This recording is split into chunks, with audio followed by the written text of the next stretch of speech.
sekali ya, alhamdulillah ya. Oke, silahkan Bu Ning, terima kasih ya, tetap Ya. semangat semuanya ya, meskipun minggu dan dalam kondisi Covid kita tetap semangat semua. Alhamdulillah, terima kasih ya. Silahkan saya kembalikan kepada Ibu Dr. Nurminingsih. Terima kasih. Wassalamualaikum warahmatullahi wabarakatuh.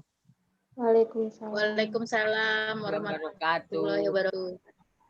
Baik, terima kasih Ibu Dekan atas arahannya dan juga supportnya. Kita nggak bisa apa-apa tanpa support dan arahan juga dari Bu Dekan kita yang juga ikut berpartisipasi dalam setiap kegiatan di program studi. Mudah-mudahan kita ambil manfaatnya. Ini bersifat sharing. Beberapa nanti kita akan melibatkan, kita tidak menyebutnya sebagai narasumber, tapi kita sebutkan coach ya, coach dari beberapa, silahkan misalkan dari beberapa di antara kalian yang juga bisa membantu sharing-sharing ilmu gitu, karena di sini prinsipnya ilmu itu adalah amal, jadi mengalir terus, semakin banyak digunakan, semakin bermanfaat. Mudah-mudahan dengan sharing yang di hari Minggu, kemudian waktunya juga mungkin terbatas, tapi mudah-mudahan semuanya mempunyai manfaat. Baik, untuk selanjutnya, untuk Mendeley dan SPSS, kami join dengan Coach Tafriji ya. Coach Tafriji ini saya perkenalkan, kebetulan beliau itu juga baru lulus di Magister Administrasi Bisnis, tapi sering banget join sama mata kuliah saya di Sempro ya, Sempro dan metodologi untuk menganalisis data. Karena apa? Karena sebetulnya dalam pengolahan data itu selain basically yang kita pahami dari konsep teori-teori, tapi kalau kita nggak pakai nanti lupa lagi, gitu, lupa lagi.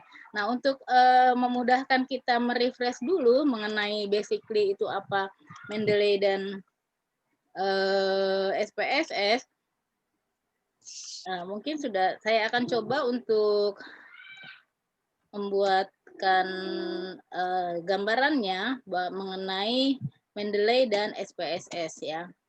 Untuk hari ini kita sesi coach-nya kita ada 3 orang, Ibu Dekan, saya sendiri, dan Coach Tafriji ya, untuk memulai aplikasi Mendeley. Kita akan mengelola referensi menggunakan aplikasi Mendeley. Jadi kalau ada tanda ya, seperti yang merah-merah kayak gitu, kayak huruf M, itu adalah aplikasi Mendeley. Ya, jadi kalau yang belum tahu gimana ya gitu, semester 7 mungkin ada yang sudah tahu, ada yang belum. Jadi Mendeley itu seperti itu. Ya, kebanyakan nih tugas banyak banget nih setiap hari nih. Dari dosen A, dosen B suruh bikin tugas, bikin proposal gitu kan. Belum selesai satu, ada lagi tugas yang lain, ya enggak?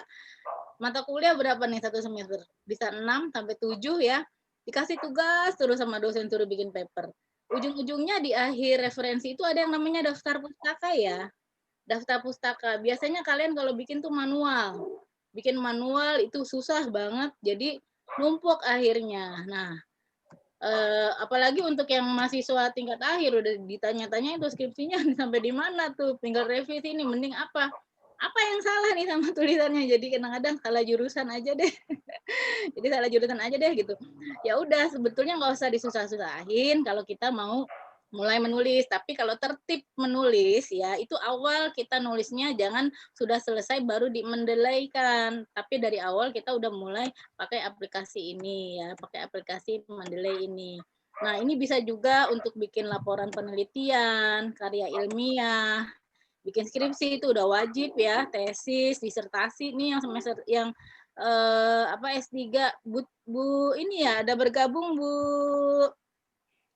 Tika ya, Bu Tika udah kapan mau ujian terbuka nih? Mudah-mudahan cepat selesai ya Bu Tika, seperti Bu Dekan ini. Kemudian juga beberapa jurnal ya, kewajiban jurnal. Kalian juga nanti yang untuk semester 7 ya, mahasiswa juga punya kewajiban jurnal. Selain dosen, mahasiswa juga punya kewajiban untuk publikasi jurnal. Nah, itu harus akrab tuh dengan Mendeley. Nah, Mendeley itu kayak apa? Dia itu aplikasi sebetulnya. Aplikasi yang memudahkan kita kalau kita pertama untuk nulis daftar pustaka. Jadi nggak manual lagi, nggak footnote seperti itu, nggak seperti itu ya. Gimana caranya nanti akan kita langsung praktekkan. Nah, fungsi dari Mendeley ini ya, dia bantu untuk kita sebagai penulis untuk mencari literatur ya yang relevan. Kemudian biasanya itu literaturnya itu juga mempunyai kualitas yang bagus ya. Nah, dia kalau kita pakai Mendeley, dia efektif banget kalau kita untuk mengelola kemudian berbagi makalah penelitian. Jadi kadang-kadang kalau kita sudah bergabung di Mendeley, nanti di email tuh akan muncul lagi. Kita senangnya atau searchingnya lagi butuh apa, misalkan mengenai keuangan. Nanti otomatis dari Mendeley itu ngasih terus kalau kita sudah bergabung di Mendeley itu gitu ya. Nah, kemudian dia nggak bayar kok, gratis ya, bisa di-download nanti di Google ya, sepanjang ada akses internet kita bisa download aplikasi Mendeley. Karena di sini fungsinya sebagai program standalone atau yang terhubung dengan browser menggunakan web installer. Nah, dia juga bisa bikin citasi dan daftar pustaka pakai Word. Kalau kita nulis skripsi kan atau tulisan karya ilmiah atau jurnal itu pakai Word. Nanti kita bisa buat citasi dan daftar pustakanya. Juga bisa sebagai metadata bibliografi, sumber dari bahan pustaka. Jadi kalau kalian punya file segitu banyak, jurnal-jurnal, buku-buku, kalau taruh di Mendeley nggak perlu ngabisin soft copy di USB ya, nggak perlu berat-beratin di laptop. Kapan aja, di mana aja kalian bisa buka daftar save untuk filenya itu melalui aplikasi Mendeley.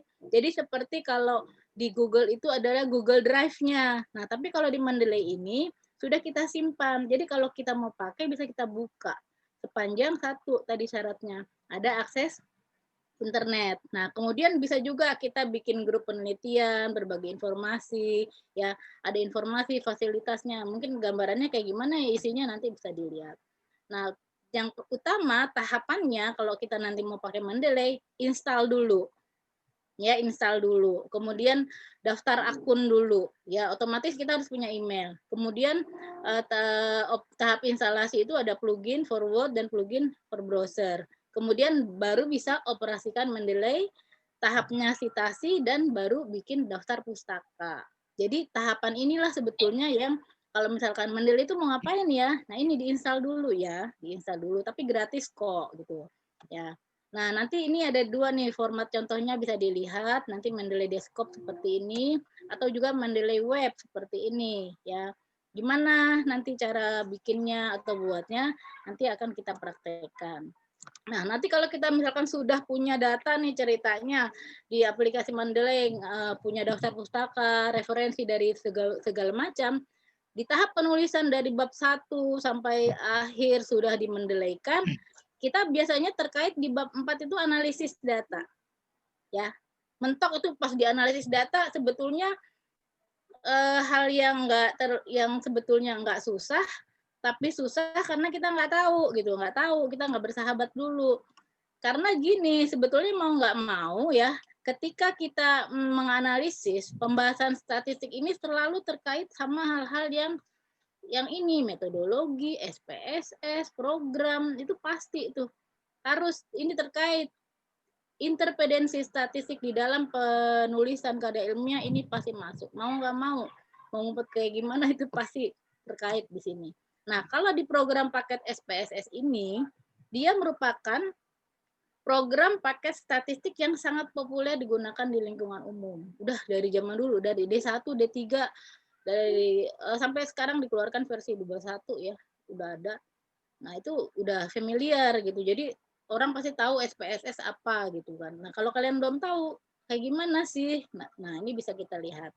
Nah, program ini kompatibel dengan program umum seperti spreadsheet, database, Word, dan gampang nanti untuk proses ngolahnya. Jadi nanti ketika nanti aplikasi SPSS sudah dikeluarkan outputnya, bisa nanti kita transfer ya, konversi ke Word.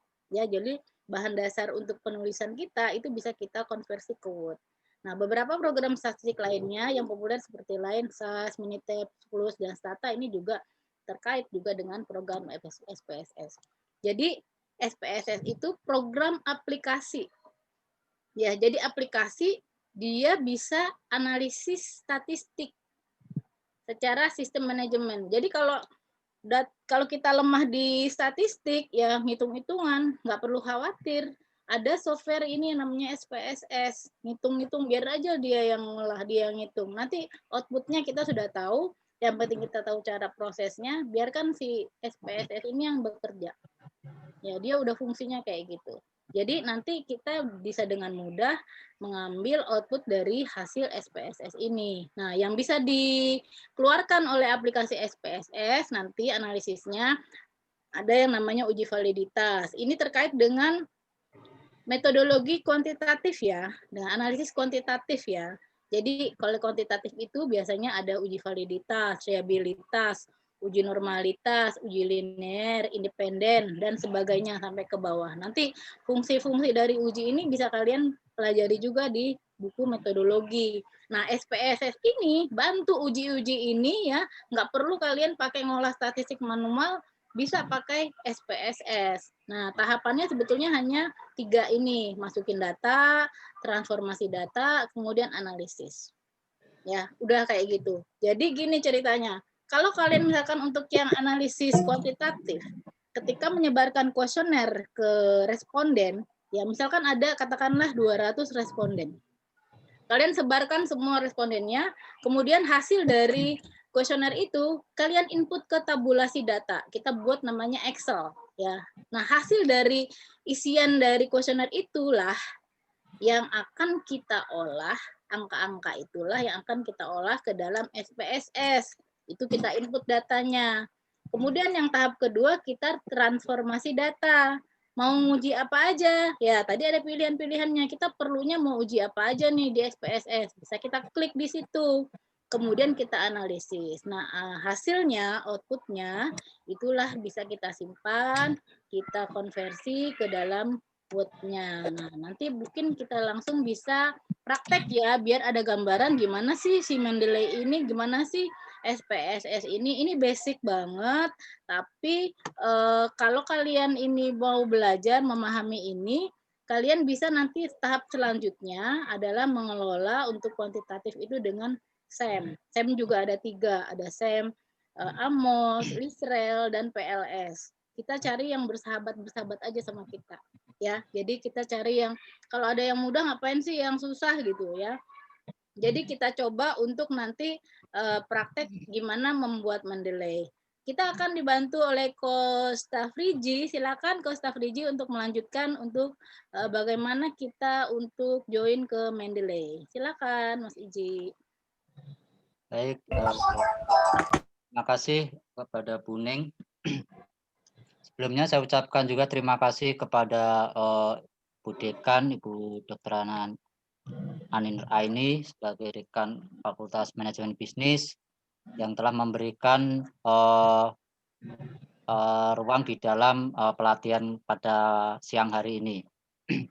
Saya ucapkan terima kasih juga kepada Bu Nurmeningsih yang sebagai motivasi saya, beliau adalah dosen saya juga banyak belajar juga dari Bu Ning. Terima kasih kepada ada dosen-dosen juga di sini, ada senior-senior saya juga, dan teman-teman mahasiswa semester 7 ya, yang sedang melaksanakan proses mau tahap skripsi ya. Nah, sedikit banyak tadi sudah disampaikan Bu Ning tentang tentang Mendeley dan SPSS. Nah, mungkin langsung saja saya langsung ke prakteknya aja ya. Untuk prakteknya saya mencoba share video dengan menggunakan video ya. Jadi di sini nanti teman-teman bisa langsung tanya jawab saja. Di sini kita hanya berbagi ilmu saja ya. Saya juga masih belajar di sini ya. Oke, sebentar saya share. Oke, sudah terlihat ya? Ya, sudah Ji. Jadi untuk videonya ini sebenarnya sudah ada di YouTube juga, banyak sih sebenarnya tutorial-tutorial atau materi tentang Mendeley, tentang SPSS itu juga banyak. Nah, saya juga sudah membuat juga tutorial ini di channel YouTube di sini. Oke, langsung saja saya mulai. Untuk langkah pertama di dalam Mendeley itu adalah kita harus mendownload dan menginstal aplikasi Mendeley.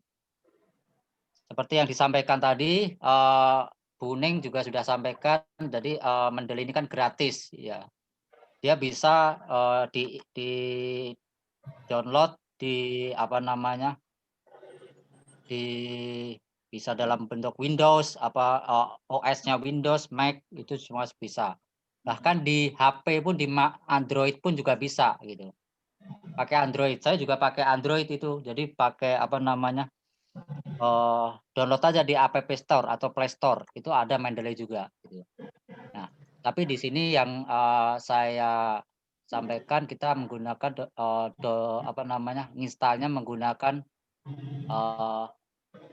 desktop, berbasis desktop dan web ya.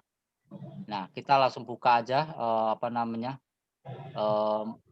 browsernya. Saya menggunakan browser Mozilla Firefox, bisa Safari, bisa Chrome, ya terserah dari teman-teman atau bapak-bapak ibu sekalian. Nah, di sini langsung saja cari di Google Mendeley ya. Oke, saya nah, jadi teman-teman atau bapak ibu langsung cari aja Mendeley di Google. Nah, ini tampilannya. Kalau sudah ini adalah situs utama Mendeley-nya ya. Nah, kemudian nanti tampil download-nya. Nah, ini adalah download versi Windows karena saya menggunakan Windows. Ini ada sistem operasi yang lain seperti Mac OS, kemudian Linux, tapi standarnya kalau yang rata-rata menggunakan Windows ya. Ini pakai 32 bit atau 64 bit juga nggak masalah ini. Kan ada macam-macam ya bitnya ya. Nah, itu secara itu umum, jadi nggak ada masalah. Cuman masalahnya itu kayak kemarin ada mahasiswa semester 7 itu dia apa namanya, Net framework-nya itu dia pakai yang lama, jadi di bawah 2010. Kayak kejadian Buning dulu juga sama gitu. Errornya cuma di situ aja. Cuman kalau laptop yang rata-rata yang di atas 2015 itu laptopnya baru, jadi Net framework-nya itu menggunakan versi yang baru, jadi kemudian nggak ada yang masalah gitu. Nah, kalau kita sudah download ini, kita langsung install aja ya.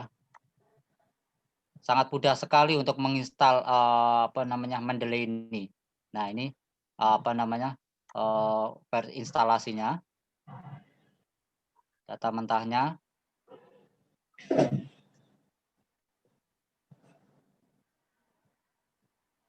Nah, kita langsung klik 2 kali aja tadi apa namanya, file mentahnya itu. Klik 2 kali, langsung ikutin aja petunjuknya. Nah, ini adalah proses instalasi dari Mendeley ya. Proses instalasi dari Mendeley. Nah, kita tunggu proses instalasinya sampai finish ya. Sangat mudah sekali untuk instalasi Mendeley ini. Gitu. Nah, nanti kalau sudah selesai finish, itu langsung akan muncul di desktop ya, otomatis ya. Nah, akan muncul di desktop. Nah, cuman itu aja untuk download dan instalasi. Nah, untuk langkah keduanya yaitu adalah registrasi dan connect to Word. Koneksi ke Microsoft Word, plugin-nya tadi yang disampaikan ke Buning tadi. Jadi kalau kita sudah menginstal, kita langsung klik double klik aja desktop-nya ini, Mendeley-nya, atau bisa langsung di browser-nya ya. Browser-nya itu di Mendeley-nya. Nah, di sini ada register. Nah, ini akan diarahkan ke saya dulu. Diarahkan ke apa namanya itu, web utamanya Mendeley ya. Nah, kalau kita sudah masuk ke Mendeley, kita langsung klik ini dulu, apa namanya? Maaf, bisa di mute ya. Nah, kita langsung masuk ke ini, create akun ya di Mendeley-nya, masukkan email ya biasa standar untuk registrasinya. Sangat mudah sekali, biasanya memasukkan email, kemudian mengisi datanya cuma sedikit sih itu. Terus ada pilihan pendidikannya dari institusi mana, organisasi mana. Nah, cuman gitu aja sih untuk pendaftaran di Mendeley-nya. Gitu. Nah, kalau sudah pendaftaran, kemudian nanti akan mendapatkan link konfirmasi. Jadi silahkan teman-teman atau Bapak Ibu bisa ngecek emailnya kalau sudah daftar. Nah, di email itu nanti ada link aktivasi untuk membuka Mendeley-nya itu. Kalau kita nggak membuka aktivasi Mendeley-nya di email Mendeley-nya nggak bisa dibuka gitu. Jadi harus diaktifasi dulu linknya gitu. Nah, kalau sudah masuk link aktivasi di email, baru kita bisa masuk di browser Mendeley browser atau Mendeley desktop ya. Kan ada dua itu. Nah, ini adalah Mendeley yang di browsernya. Kita buka Mendeley yang ada di browser. Nah, saya menggunakan Firefox gitu ya.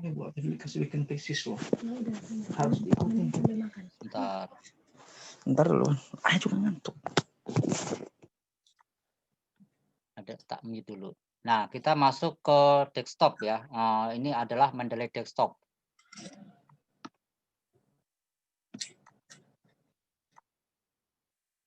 Nah, oke, maaf, saya mute dulu, saya lanjutkan. Nah, tadi ya yang saya sampaikan kita harus buka email dulu untuk aktivasi Mendeley-nya ya. Kalau kita nggak aktivasi Mendeley-nya, Mendeley kita nggak bisa masuk ke Mendeley desktop ataupun Mendeley yang ada di browser. Nah, kemarin juga teman-teman mahasiswa semester 7 juga tanya, kok nggak bisa dibuka ya, saya sudah daftar. Nah, karena belum aktivasi ininya dulu, setelah kita daftar kan harus ada link konfirmasi untuk aktivasi Mendeley-nya. Nah, seperti itu. Nah, kalau kita sudah buka aktivasi dari email, langsung kita masuk aja di desktop, Mendeley desktop-nya. Nah, kemudian kita langsung sign in. Nah, setelah sign in itu biasanya langsung ada tampilan utamanya, yaitu kita harus menginstal plugin Microsoft Word-nya gitu ya. Menginstal plugin Microsoft Word-nya. Itu maksudnya agar Mendeley ini bisa langsung koneksi ke Microsoft Word-nya gitu. Nah, ini adalah tampilan utama setelah kita login ke Mendeley desktop. Nah, ini adalah untuk pengaturan referensinya, import dokumen. Nah, ini adalah instalasinya. Nah, ini kita harus install plugin ke MS Word-nya ya.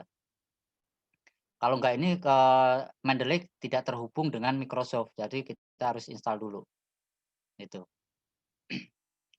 Kalau nggak terinstall kita langsung close juga nggak masalah sih, tapi kita nanti di tools ini juga ada menu untuk menghubungkan antara Mendeley dengan Microsoft Word. Nah, ini adalah tampilan utama dari Mendeley desktop setelah kita melakukan login tadi ya. Nah, tampilan utamanya di sini terlihat ada di sini adalah tampilan menu-menunya. Nah, ini tampilan dashboard utamanya yaitu untuk membaca atau isi dari dokumen-dokumen yang kita upload tadi. Tadi Bu Ning juga sudah sampaikan Mendeley ini seperti kayak kita membuat pustaka sendiri ya, mempunyai perpustakaan sendiri, library sendiri. Jadi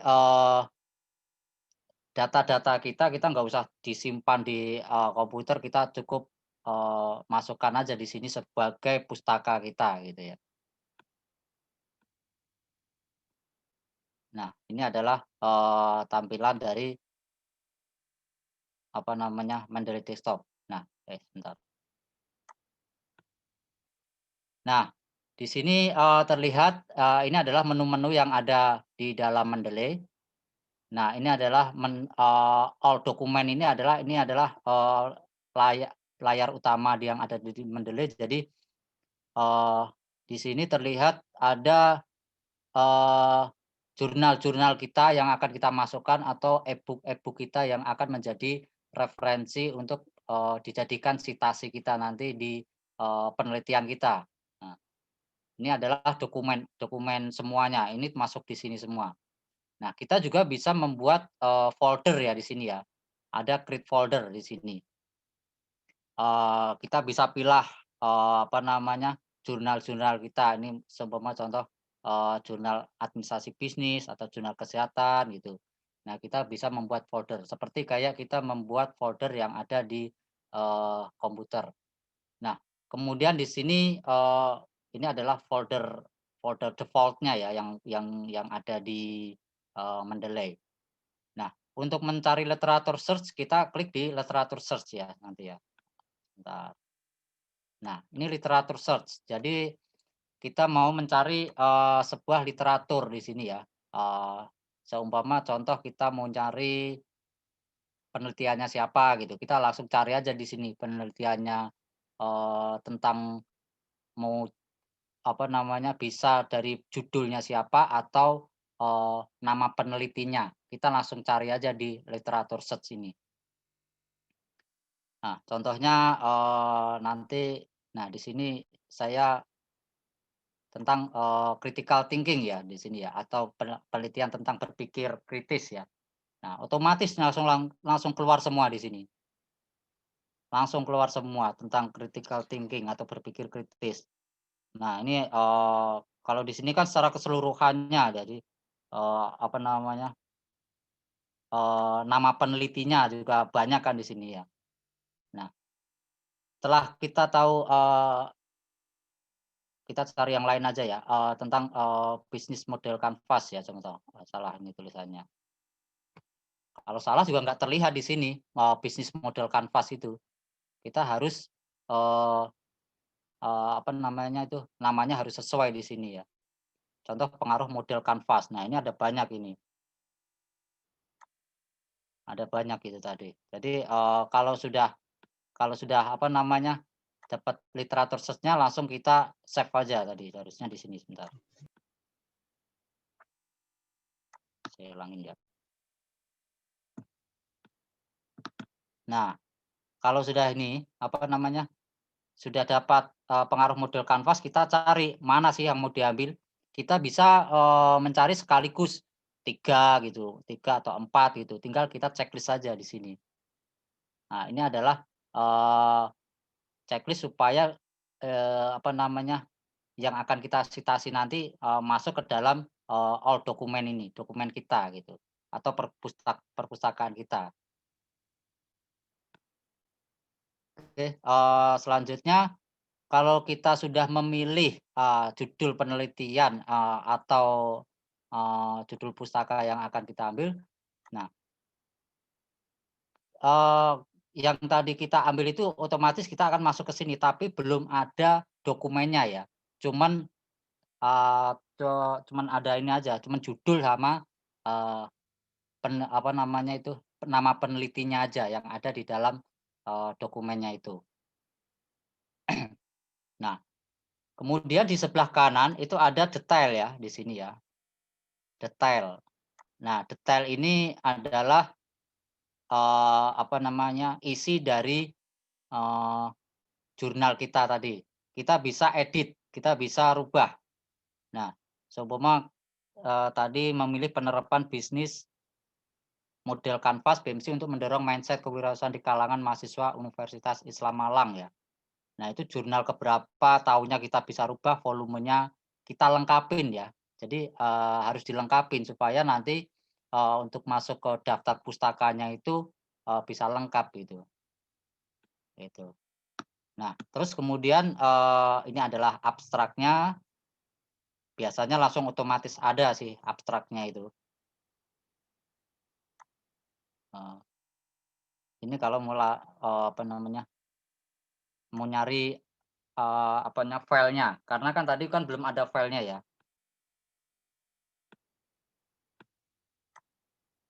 Nah, itu untuk mendownload full paper tadi, maaf. Tadi ketika saya klik di atas ini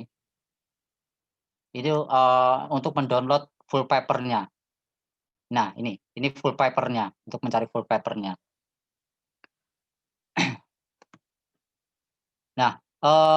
Nah, ini kan belum ada ya, belum ada filenya. Kalau sudah ada PDF-nya ini berarti sudah ada filenya gitu. Nah, kalau belum ada filenya, kita langsung nyari download full paper-nya aja. Nah, itu masuk ke dalam langkah ketiga nanti. Cara download full paper-nya kita langsung masuk ke langkah ketiga ya. Bentar.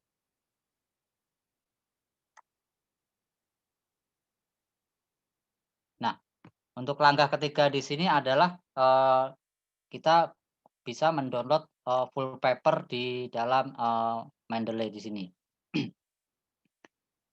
Nah, di sini saya sampaikan lagi kita bisa melihat. Nah, kalau yang ini kan belum ada PDF-nya, belum ada filenya. Kita lihat di sini nih. Nah, yang ini belum ada, sudah ada filenya gitu. Nah, bagaimana kita bisa menambahkan file ke dalam Mendeley kita gitu. Jadi langsung saja kita bisa add file ya di sini ya, atau dari detail di sini. Nah, atau kita kita nggak tahu cara download full paper. Biasanya ada jurnal-jurnal yang berbayar ya. Nah, ada cara di sini supaya kita bisa mengambil jurnal yang berbayar itu supaya gratis, yaitu dengan Skyhub ya di sini ya. Klik aja Skyhub di sini. Nah, ini adalah istilahnya cara curangnya ya sebenarnya sih. Sebenarnya nggak boleh, tapi banyak sih yang menggunakan ini software ini. Jadi kita buka Skyhub di sini, kita ambil DOI-nya. Nah, setelah kita dapatkan DOI-nya, kita bisa mengambil jurnal-jurnal yang tadinya berbayar itu bisa gratis. Nah, itu adalah cara mengambil jurnal jurnal penelitian yang berbayar menjadi gratis gitu. Dengan menggunakan Skyhub tadi ya. Nah, seperti itu. Kemudian setelah jurnal tadi kita download, kita masukkan ke Mendeley ya. Kita add file ke Mendeley tadi, ke Mendeley kita. Bentar, ini setelah kita download ya. Nah, ini kan belum ada data itunya, belum ada filenya. Kemudian kita tambahkan, yaitu dengan add file di sini ya. Tambahkan file, kemudian dicari lokasi filenya tadi di mana.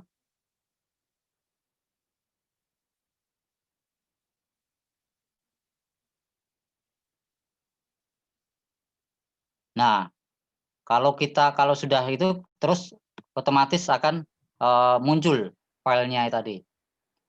Kan tadi kan kita hanya mencari literatur search-nya aja tentang perancangan strategi bisnis ini, tapi belum ada filenya.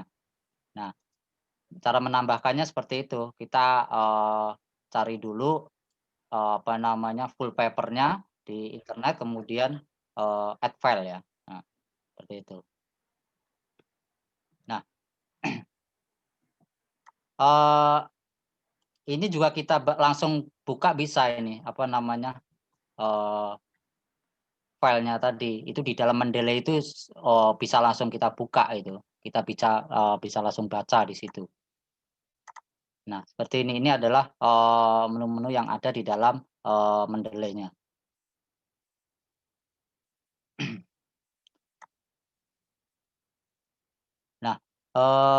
Setelah itu, setelah kita mendapatkan full paper, nah ini contoh lagi kita mengambil mengambil file ke dalam internet supaya ada di dalam ini datanya ini full papernya itu bisa masuk ke dalam Mendeley kita gitu. Bisa langsung add file gitu. Dari menu sebelah kiri atas itu. Dan juga bisa satu folder pun juga kita bisa masukkan ke dalam Mendeley kita. Di sini ada add file, juga ada add folder gitu. Jadi kita bisa menambah satu file, bisa menambah beberapa file dan satu folder gitu. Nah, kemudian kalau sudah ini kelamaan.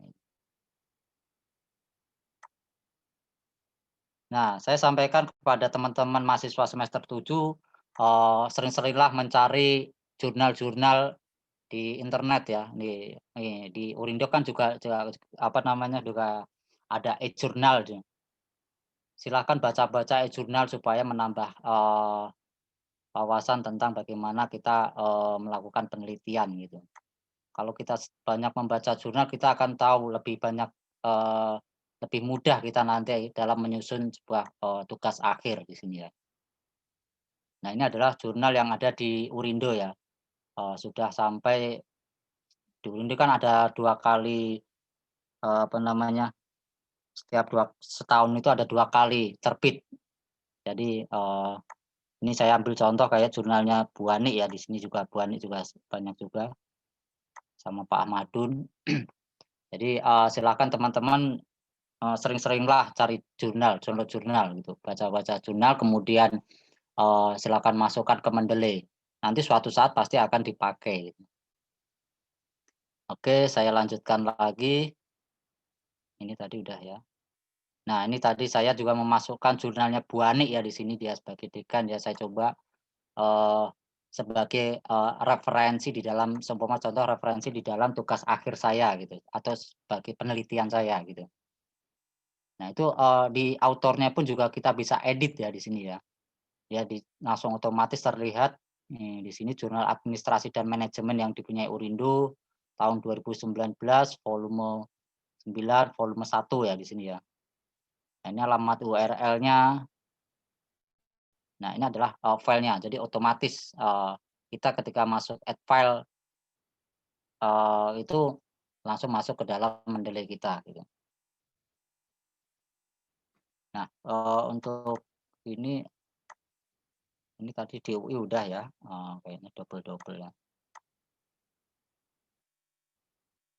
Ini download full paper tadi ya dengan istilahnya teknik yang lain ya. Artinya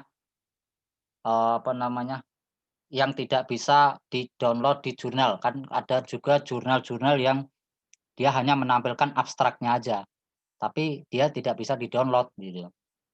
Nah, kita mengambil DOI-nya aja gitu. DOI-nya itu kita menggunakan Skyhub tadi.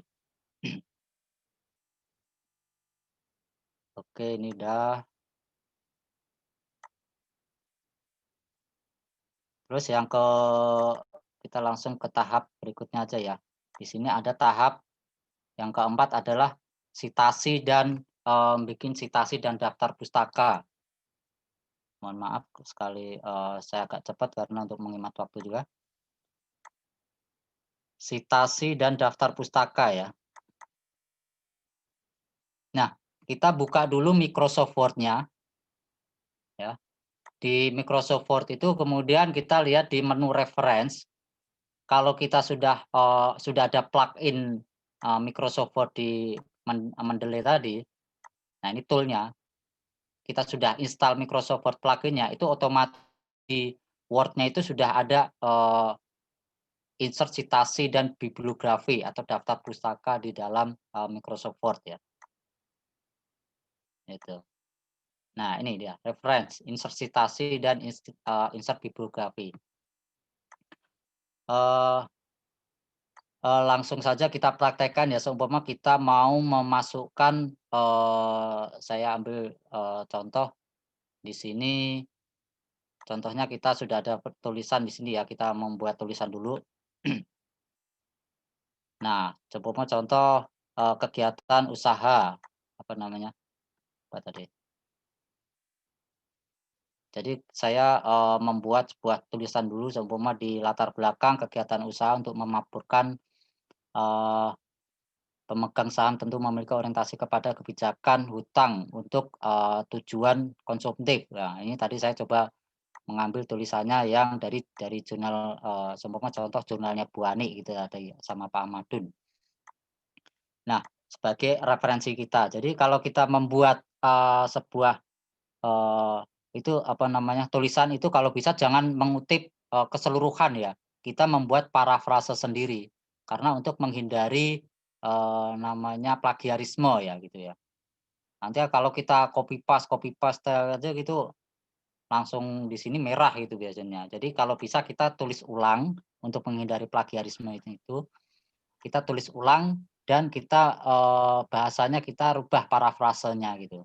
Itu cara menghindari plagiarisme. Nah, kalau sudah kita bagaimana kita memasukkan apa namanya citasinya ke dalam tulisan ini. Nah, ini kan tadi saya ngambil apa namanya literaturnya dari Pak Ahmadun ya di sini ya, Pak Ahmad ya di sini. Oke. Nah, klik insert citasi, langsung kita cari judul atau namanya. Nah, nanti otomatis langsung masuk gitu apa namanya nama literaturnya gitu.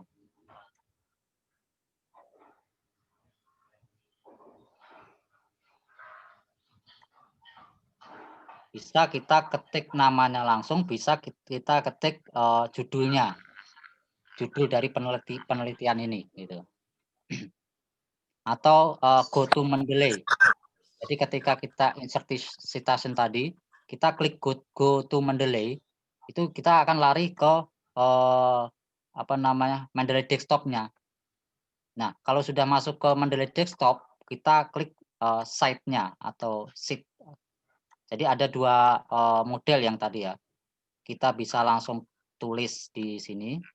Nah, sebentar.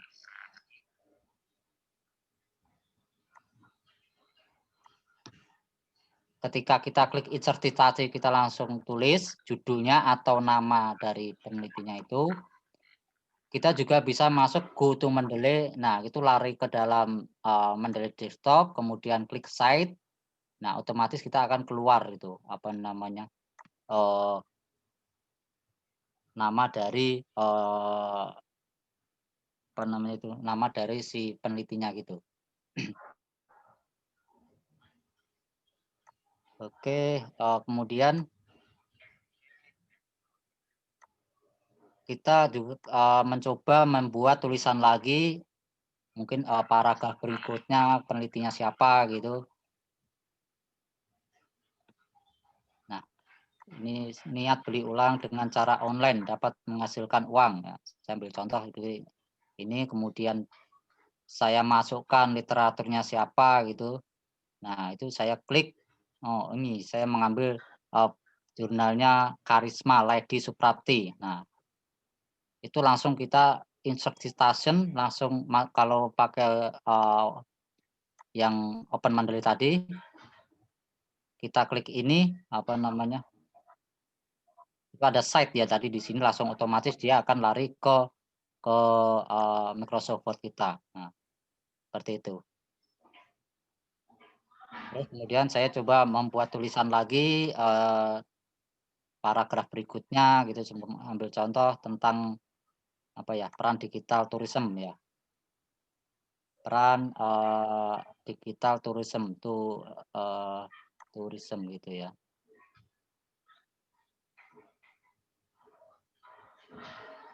Nah, kemudian saya insert citation tadi ya. Saya dalam apa nih peran digital tourism dalam pengembangan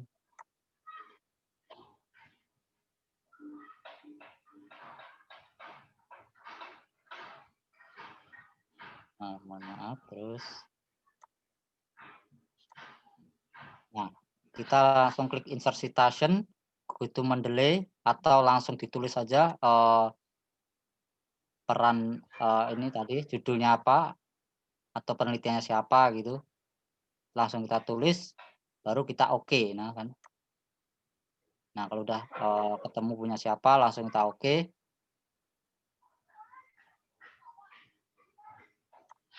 Nah itu kan otomatis langsung keluar ini nama penulisnya.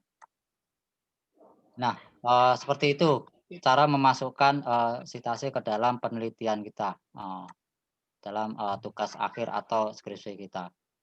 Nah setelah kita memasukkan citasi kita, bagaimana kita membuat daftar pustaka ya, secara otomatis di situ.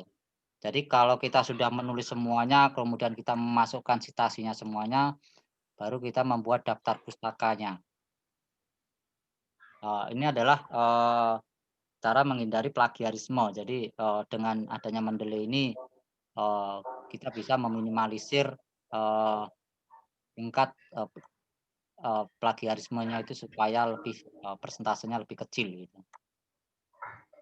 Nah ini tadi ya, langsung kita insert bibliografi aja langsung otomatis keluar tadi yang kita tulis.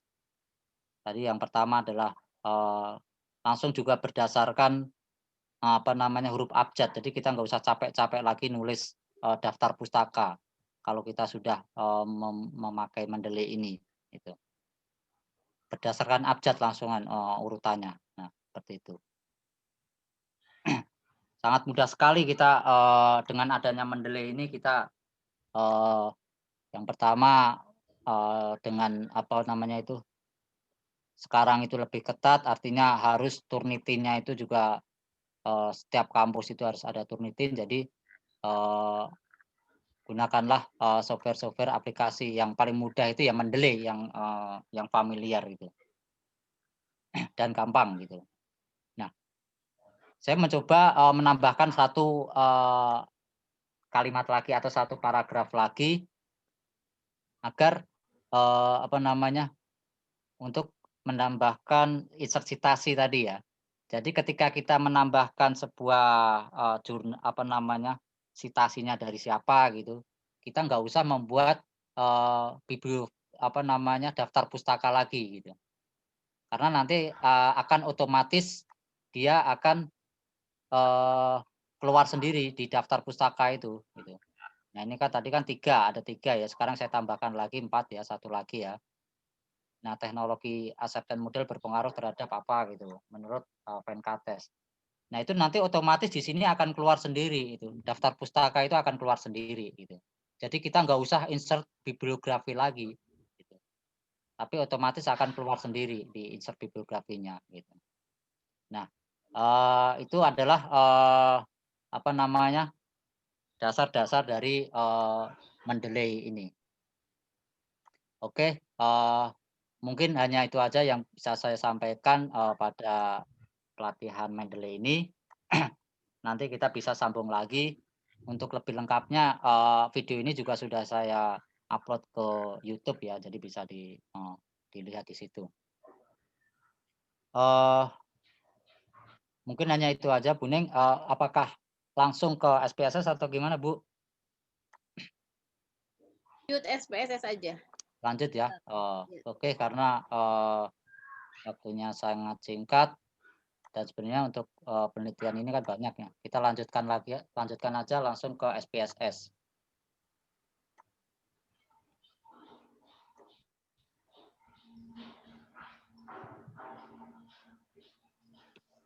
Oke.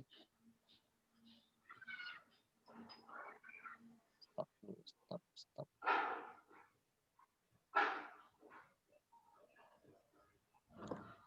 Bentar saya buka dulu, Bu. Silakan kalau ada bertanya nanti ada sesi tanya jawab ya, Bu. Terakhir aja. Ya, oke.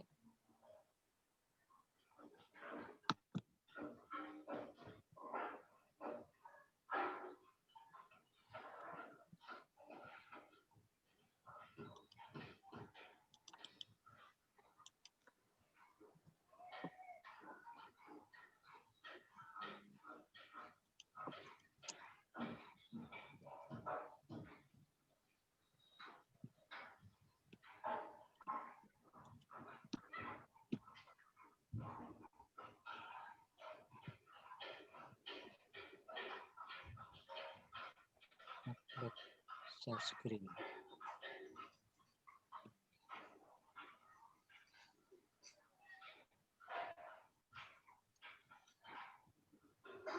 Oke, sudah terlihat, Bu?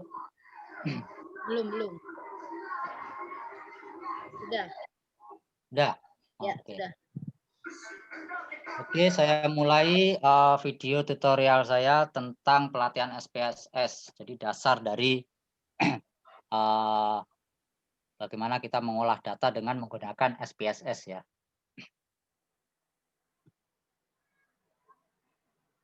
Nah, tadi juga sudah disampaikan juga, jadi kita dalam melakukan penelitian atau tahap tugas akhir itu kita pasti menggunakan SPSS. Jadi diharapkan mahasiswa itu bisa mengolah sendiri ya, tanpa bantuan orang lain. Jadi artinya dengan adanya pelatihan ini bisa membantu teman-teman mahasiswa untuk menyelesaikan skripsi gitu.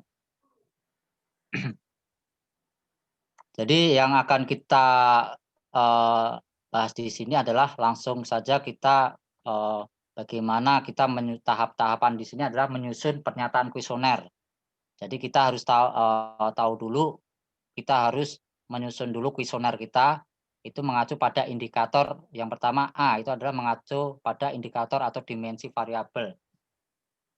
Jadi diharapkan di dalam menyusun kuesioner itu setiap indikator itu ada jangan satu pertanyaan, tapi 2 atau 3 pertanyaan gitu. Karena nanti kalau tidak valid itu masih ada pertanyaan-pertanyaan yang lain itu yang bisa diuji. Nah, seperti itu. Kemudian yang kedua di sini ada pernyataan favorable dan unfavorable. Di sini maksudnya adalah pertanyaan positif dan negatif. Nah, di dalam pernyataan ini ada pilihan dan skor jawaban ya. Favorable itu ada ya, sangat tidak setuju, kemudian pernyataan positif dan tidak positif ya. Artinya ini sangat tidak setuju itu untuk skor 1, kemudian tidak setuju skor 2, netral skor 3 atau setuju, sangat setuju. Nah, itu adalah pernyataan favorable. Nah, untuk unfavorable sendiri itu kebalikannya dari ini. Jadi bisa dibalik, sangat tidak setuju itu 5, tidak setuju itu 4, netral itu 3, setuju itu 2. Nah, dan seperti itu.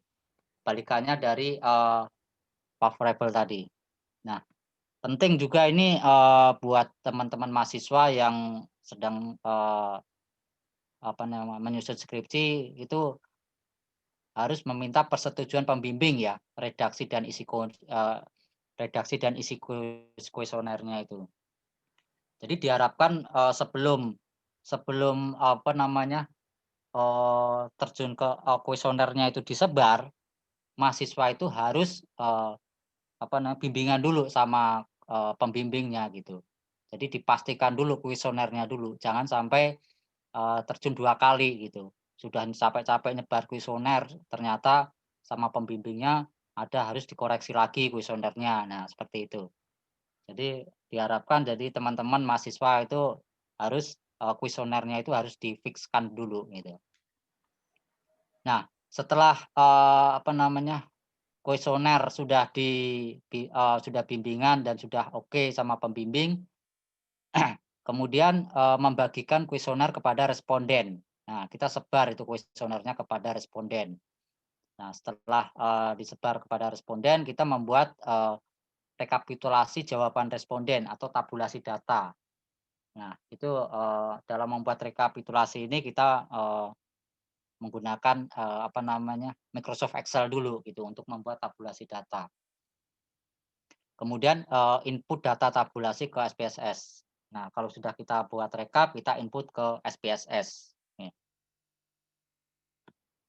Oke, jadi di dalam SPSS ini ada uji instrumen.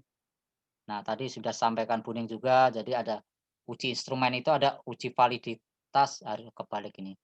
Jadi uji validitas baru uji reliabilitas ya. Nah. Nanya lagi mau isinya apa? Lu pikir aja kalau masak yang di luar tuh yang di pojok itu buat mesin cuci doang, gue bilang gitu. buat gue masak lo mau? Misalnya lu nyuruh gue masak mie atau masak Ya, apa? betul. April itu. Oke, mahasiswa itu siapa itu? Oke, saya lanjut lagi. Ada iklan tadi ya. Ya, yang tadi sudah sampaikan kepada Buning, yang pertama harus kita lakukan adalah uji instrumen itu ada 2, yaitu uji validitas dan uji reliabilitas. Kemudian ada uji asumsi klasik, ada uji normalitas, multikolenialitas, terus uji heteroskodasitas, ada autokorelasi. Nah, itu bisa dipakai atau enggak itu tergantung dari apa namanya, sejauh mana penelitian kita gitu, uji asumsi klasik itu. Tapi yang sering digunakan adalah uji regresi linear berganda, ada uji F, ada uji T, dan koefisien determinasi itu untuk mengetahui uji hipotesisnya. Oke, selanjutnya langsung saja ya kita bagaimana sih tahapan-tahapan memasukkan data ke dalam tabulasi. Nah, ini adalah kuesioner kita ya, kuesionernya. Seumpama contoh di sini setiap variabel ada indikator. Nah, setiap indikator itu, nah ini yang saya sampaikan tadi, setiap indikator itu kalau bisa itu lebih dari 2, lebih dari 1, jangan 1 ya. Tapi 1 sih nggak apa-apa. Ini kan indikator, indikator, indikator. Nah, ini pertanyaannya. Nah, kalau bisa itu 2 atau 3 gitu, pertanyaan setiap indikatornya gitu. Tapi kalau emang 1 juga nggak apa-apa gitu, kalau yang penting nanti bisa valid gitu. Nah, kalau sudah kita kalau kuesionernya sudah kita sebar, kita rekap, kemudian kita membuat tabulasi data ya. Dalam membuat tabulasi data kita pakai Microsoft Excel. Nah, ini yang sudah saya buat, kita masukkan ya kuesioner yang kita sebar tadi, kita buat tabulasinya. Nah, ini adalah tadi indikatornya, nah ini jumlah pertanyaannya ya. Untuk variabel X1 itu physical distancing itu ada 6 pertanyaan, kemudian variabel X2 ada 9 pertanyaan, variabel Y-nya ada 6 pertanyaan. Nah, ini adalah apa namanya, tabulasi data. Jadi saya mencoba membuat penelitian tentang pengaruh X1 itu physical distancing, X2-nya strategi pemasaran terhadap keberlanjutan usaha. Itu Y-nya. Nah, ini contoh penelitiannya ya. Nah, kita membuat tabulasinya seperti ini. Nah, kalau sudah kita membuat tabulasinya, di sini saya di sini respondennya ada 100 ya. Bentar. Kita buat dulu di total dulu, di jumlah dulu setiap variabelnya ya. Nah, ini adalah jumlah butir skor ya. Jumlah butir skor pertanyaan kita total dulu setiap variabelnya.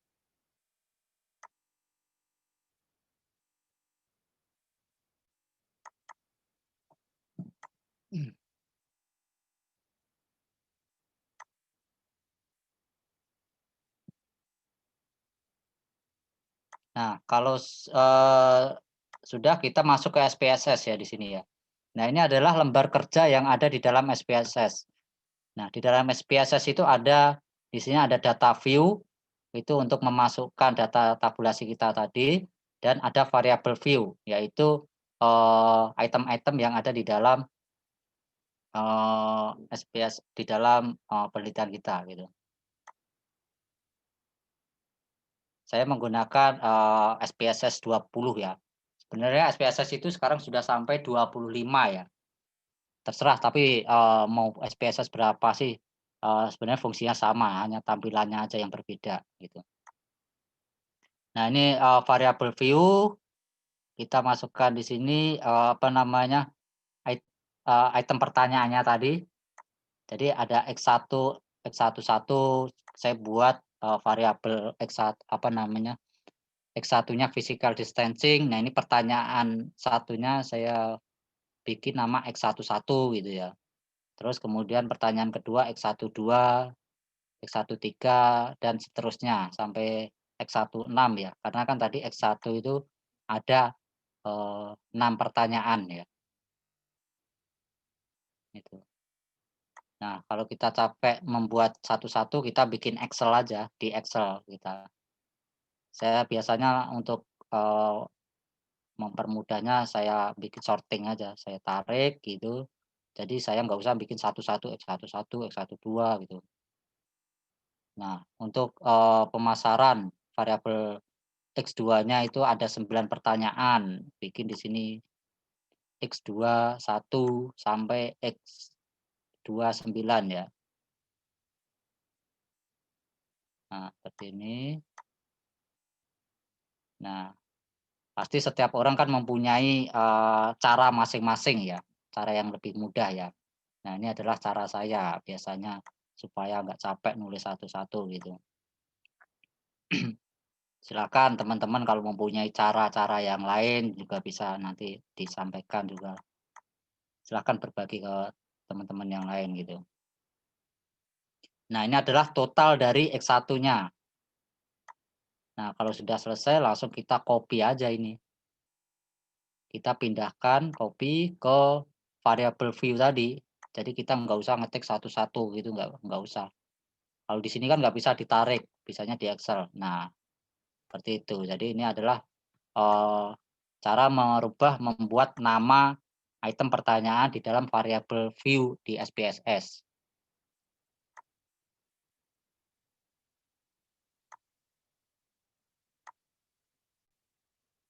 Oke, ini untuk variabel X2-nya, kemudian variabel Y-nya.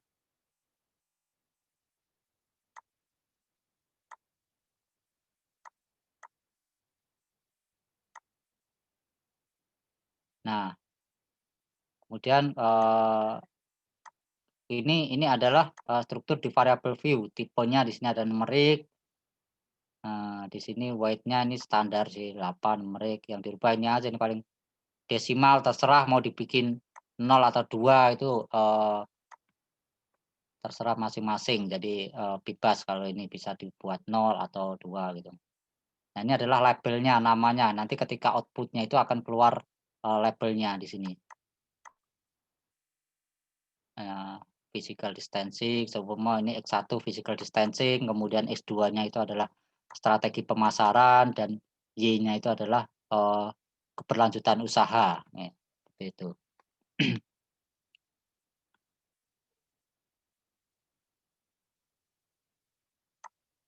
Oke, saya cepatkan ya.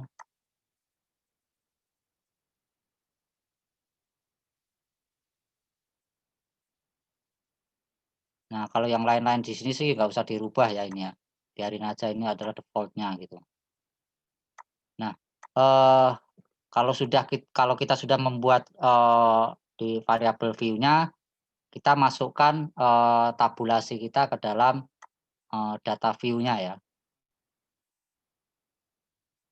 Kita masukkan semua tabulasinya ke SPSS, di data view di SPSS. Nah, kalau kita sudah buat variabel view-nya kan nanti akan muncul ya ini ya. Ini adalah lembarnya. Langsung kita masukkan di sini tadi tabulasinya.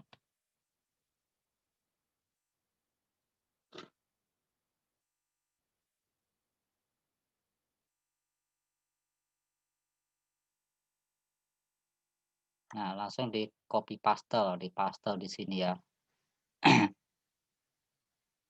Nah, ini adalah untuk data variabel X1 atau physical distancing tadi. Kemudian kita masukkan variabel X2-nya, strategi pemasaran,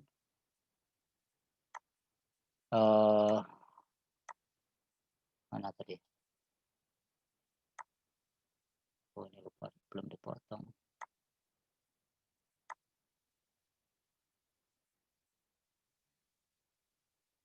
Ada 100 responden.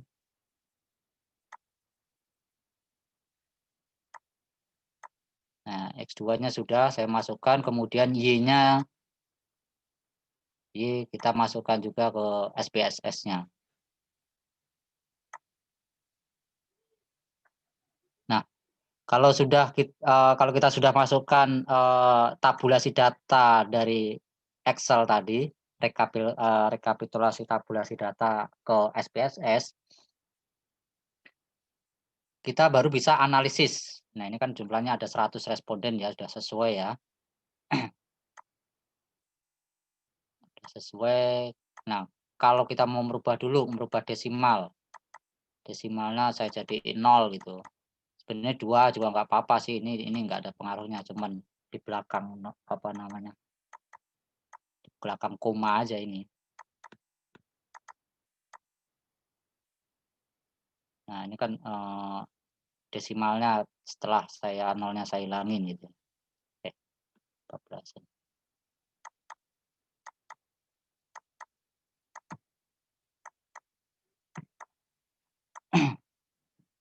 Nah, kalau nah ini kan tadi udah saya rubah ya, desimalnya tadi udah saya nolin, jadi nggak pakai desimal. Kita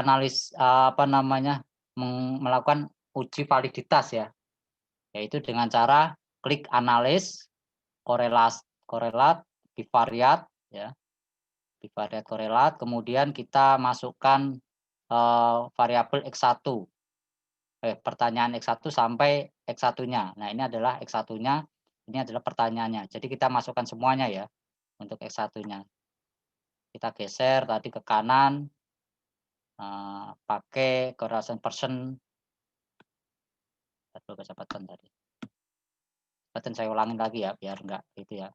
Jadi klik analis, korelat, bivariat.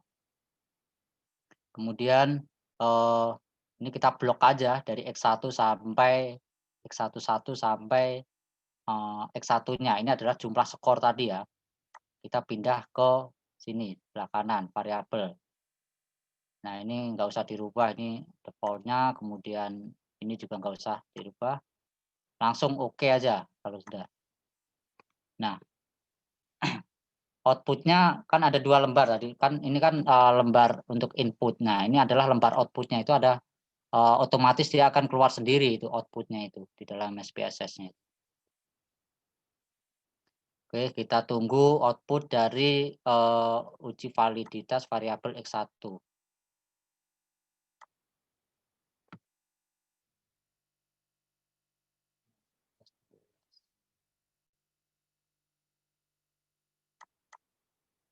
Oke, saya cepetin ya.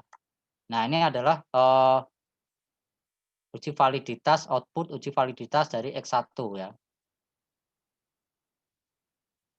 Nah, ini gimana ini membacanya ya? Kita coba lihat, kita baca dulu. Bentar.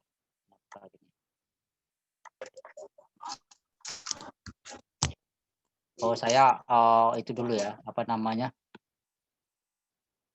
Saya uji validitas semua variabelnya ya. Tadi X1, kemudian sekarang X2, caranya sama yaitu analis, korelat, bivariat. Nah, yang apa namanya? Yang ini kita geser dulu, kita balikin lagi yang variabel X1-nya.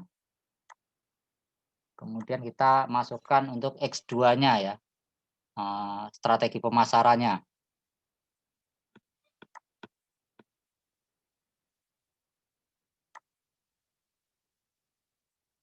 Strategi pemasarannya ini adalah validitas dari strategi pemasaran atau X2. Kemudian untuk Y-nya kita balikan dulu X2-nya ke yang tadi di sini, kemudian kita masukkan ke Y2. Y-nya, variabel Y-nya kita uji validitas. Nah, ini.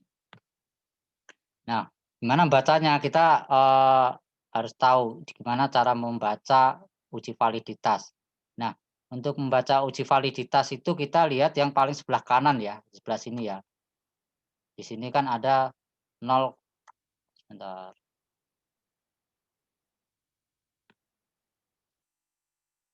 Nah, di sini kan terlihat ada 0,690. Nah, ini yang akan kita lihat ini. Ada 0,872, 0,750, X14 0,776, X15820. Nah, ini sampai sini. Ini yang akan kita lihat ini. Ini angka-angka uji validitasnya. Nah, untuk mengetahui uji validitas itu adalah R hitung lebih besar daripada R tabel ya. Itu. Jadi R tabel itu lebih besar daripada R hitung. Ini kan R hitungnya kan ini kan. R hitungnya ini X1 apa namanya? Variabel X1 itu R hitungnya ini 0,690. Nah, ini adalah R hitung dari variabel X1. Nah, dikatakan valid apabila R hitung itu lebih besar daripada R tabel. Nah, R tabelnya itu dari mana gitu. Banyak kita harus download dulu apa namanya tabel R tabelnya. Bentar. Cari aja di internet itu apa namanya R tabel. Nah, di situ untuk melihat kalau responden mulai dari responden 3 sampai berapa itu langsung akan keluar itu R tabelnya.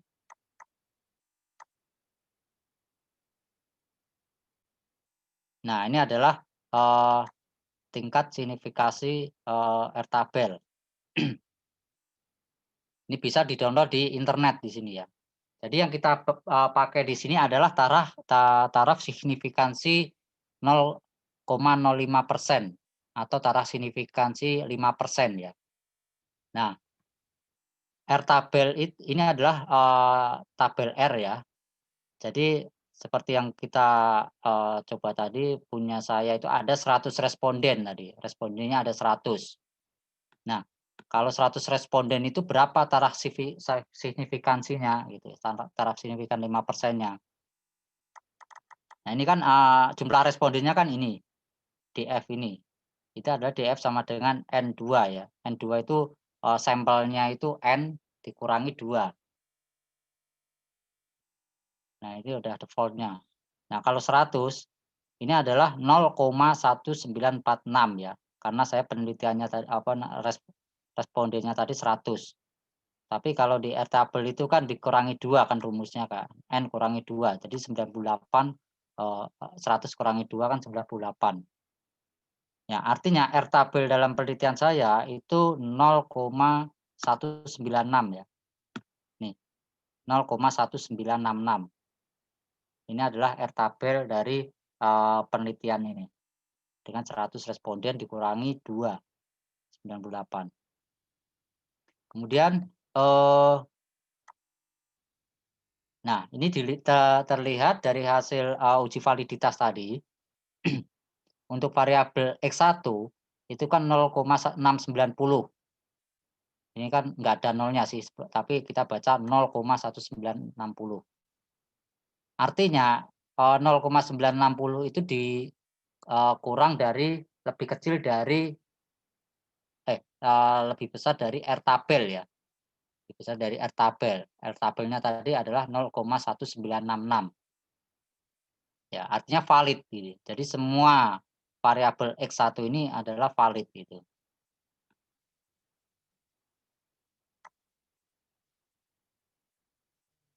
Oke, masih ada ya. Nah, variabel X yang ada di dalam penelitian ini adalah semuanya valid karena di atas 0,1966 ya. Oke, saya langsung coba memasukkan aja ke dalam Microsoft Word ya, biar bisa nanti langsung kita baca. Kita buat interpretasinya juga atau narasinya sedikit ya, sekilas narasi tentang hasil analisis data.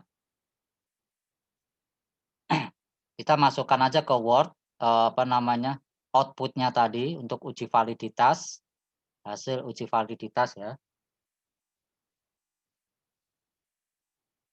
Ini hasil uji validitas. Oke, saya cepetin ya. Oh, waktunya juga sudah mepet. Nah, uji validitas X1 langsung aja kita copy di sini. Nah, ini adalah output dari uji validitas X1 tadi. Kemudian untuk X2 juga kita copy aja dari SPSS-nya tadi ya. Kita masukkan aja ke Word ya.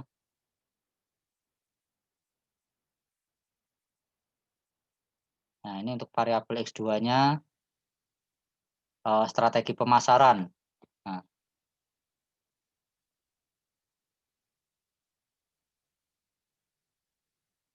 langsung saja saya copy. Nah, ini adalah yang kita pakai kan ininya aja, X2-nya aja ya, bukan pertanyaannya, tapi total dari butirnya tadi ya. Jadi untuk ini kita hapus aja nggak apa-apa gitu. Untuk pertanyaannya, kita ambil output-nya aja.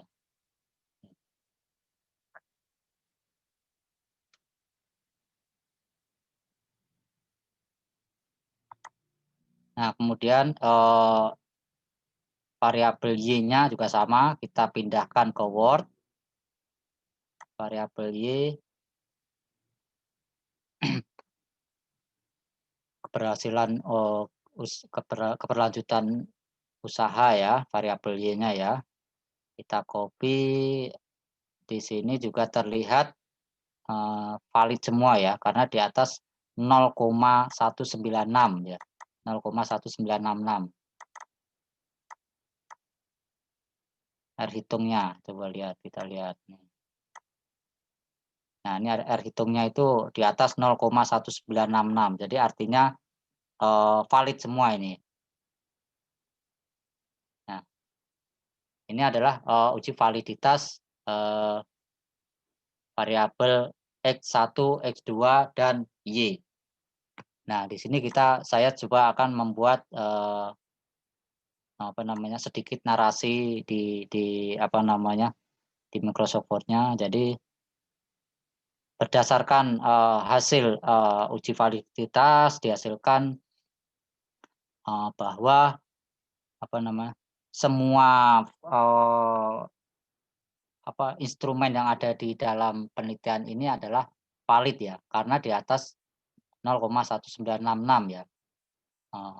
Mulai dari variabel X1 yang terdiri dari X11, X12, X13 sampai X16 semuanya menghasilkan nilai nilai R hitung itu lebih besar daripada R tabel ya. Kan R tabelnya kan tadi berapa? 0,1966 ya. Karena dengan sampel 100. Nah, ini adalah penjelasan dari setiap variabel di penelitian ini ya. Atau bisa dirubah berdasarkan hasil pengamatan pada R tabel didapatkan nilai dari sampel N sama dengan 98 sebesar 0,1966 ya tadi ya. Nah, terus kemudian berdasarkan hasil uji validitas dihasilkan bahwa semua instrumen mulai dari variabel X1 sampai X16 semuanya menghasilkan nilai R hitung lebih besar daripada R tabel. Nah, seperti itu. Itu adalah mungkin narasi di dalam tugas akhir. Itu bisa disesuaikan dengan nanti pas bimbingan sama pembimbing ya, nanti mahasiswa ya. Bahasa sih bisa nanti tergantung dari pembimbingnya nanti. Ini hanya contoh aja ini yang saya sampaikan. Kemudian berdasarkan variabel X2 yang terdiri dari X21 sampai X29. Nah, itu dijelaskan apakah valid atau enggak gitu kan. Langsung aja mungkin bisa dijelaskan di sini. Kalau tidak valid berapa gitu, drop gitu. Nah, yang drop itu nanti kita buang gitu. Nah, ini untuk variabel Y-nya juga sama. Kebetulan di sini valid semua ya.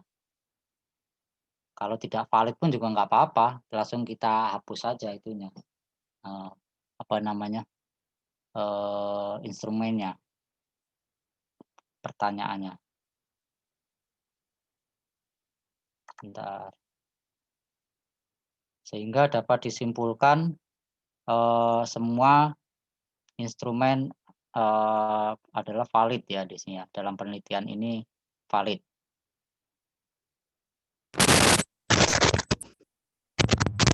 Oke, saya next ya. Ini tadi nggak usah, ini cuma merapikan aja. Nah, kalau sudah uji validitas, ini tadi kan uji validitas. Sekarang kita masuk ke hasil uji reliabilitas. Untuk mempersingkat waktu, saya next saja. Nah, caranya masih pakai menggunakan apa namanya SPSS-nya tadi. Kita langsung klik analis aja. Nah, ini kita masuk untuk uji reliabilitas, klik analis, kemudian scale. Di sini ada scale, kemudian reliability analysis. Nah, ini langsung kita dipindah di sebelah sini itemnya itu. Tapi nggak pakai X1 ya, hanya jumlah pertanyaannya aja. Jumlah pertanyaannya kan tadi ada X1 sampai X16 ya, ada 6 pertanyaan. Nah, kita pindah ke sini, kemudian klik statistik. Nah, kita klik ini, scale of if item delete. Pakai yang ini checklist ini. Ini checklist juga nggak apa-apa, ini scan item nih. Tapi standarnya yang penting ini nih, karena untuk melihat uji reliabilitasnya tadi. Udah langsung continue, modelnya pakai model alpha ya, model alpha combat, karena kan di dalam uji reliabilitas itu kan alpha combatnya itu 0,60 ya. 0,60. Nah, ini langsung keluar nih output dari uji reliabilitas. Ini alpha combatnya ini di sini terlihat 0,860. Artinya di atas 0,60 ya. Nah, kemudian saya uji dulu semua variabelnya ya. Tadi X1, sekarang X2-nya. Uji variabel X2. Klik statistik, oke, continue. Model alpha langsung oke. Nah, ini adalah uji reliabilitas X2. Kemudian X3-nya, X3, Y. Kita analis, kemudian scale, reliability analysis. Yang tadi di analis kedua tadi kita pindahkan dulu. Kita masuk ke Y. Ya. Pindah, kemudian klik statistik. Statistik nggak usah diklik karena masih sama yang tadi. Nah, ini adalah uji validitas X1, X2, dan Y. Ya. Nah, di sini kita copy reliabilitas statistiknya. Kita pindahkan aja ke Microsoft Word.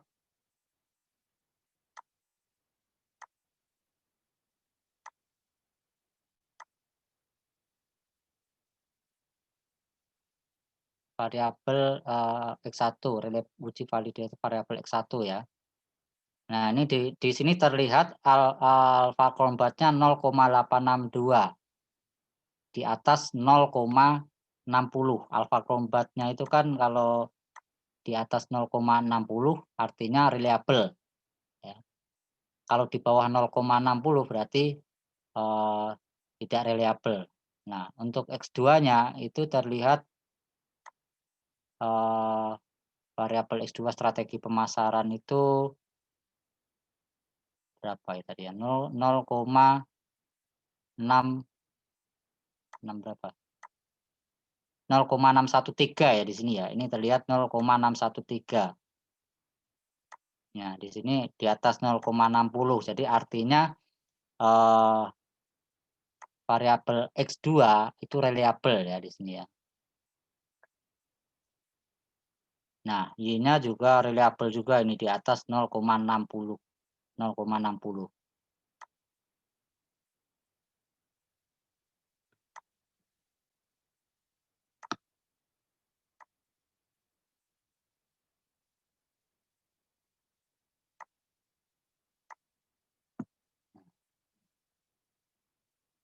Oke, kalau kita sudah masukkan, kita coba bikin narasinya sedikit.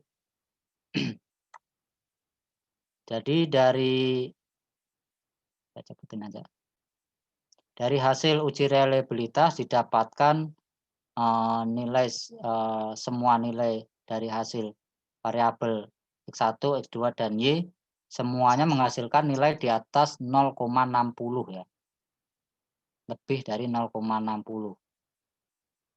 Sehingga dapat disimpulkan, semua instrumen dalam penelitian ini reliable. Jadi semua penelitian dalam penelitian ini reliable karena di atas 0,60. Nah, itu adalah hasil analisis uji validitas dan reliabilitas. Kemudian setelah ini saya akan membuat bagaimana membuat identitas karakteristik responden ya. Jadi kita analisis analisis deskriptif. Ini analisis deskriptif karakteristik responden atau demografinya. Kalau orang Kesmas gitu demografinya. Ya. Bentar saya ulangi dulu. Nah, ini adalah identitas respondennya ya. Setiap kuesioner kan pasti ada itu identitas respondennya kan sebelum masuk ke jumlah pertanyaan. Nah, ini adalah identitas responden berdasarkan jenis kelamin, usia, pendidikan, penghasilan, dan jenis usaha. Nah, ini keterangannya ini jenis kelamin, kalau 1 itu laki-laki, nah ini dibuat kodenya ya, 1 laki-laki, 2 perempuan gitu. Terus kemudian pendapatannya berapa, 1 kode 1 pendapatannya apa gitu. Dibuat pengkodean ya. Waktunya 36 ya. Lanjut lagi. Nah, ini kita buat di variabel view-nya. Ini kalau di nama di sini kan nggak bisa pakai spasi ya, nggak boleh pakai spasi. Biasanya terjadi error kalau kita menggunakan nama di spasi. Oke. Nah, ini jika ini kan jenis kelamin ya, karena nggak boleh pakai spasi atau pakai garis bawah atau titik gitu. Misalkan nggak boleh pakai spasi, kalau pakai spasi error di sini ya. Jenis kelamin, kemudian usia, kemudian pendidikan, penghasilan, dan jenis usaha di sini ya. Kita bikin labelnya di sini. Penghasilan, jenis usaha.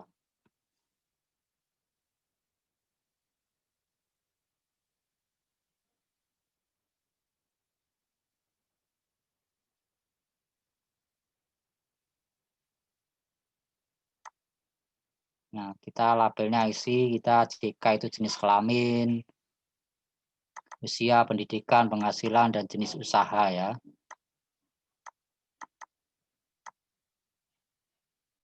Saya cepatkan, oke. Kalau sudah kita masukkan di sini value-nya. Value dari jenis kelamin ya, value-nya. Value ini adalah keterangannya. Jadi value 1 itu apa? Jenis kelamin 1 itu laki-laki gitu.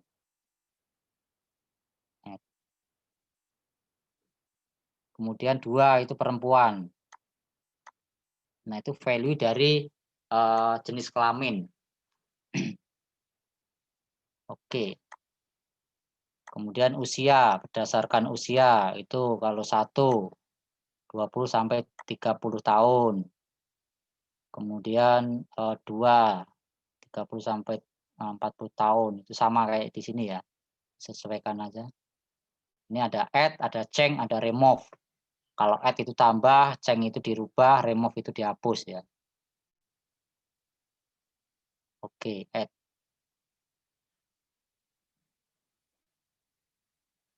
Nah, seperti itu. Oke, saya next saja untuk mempersingkat waktu.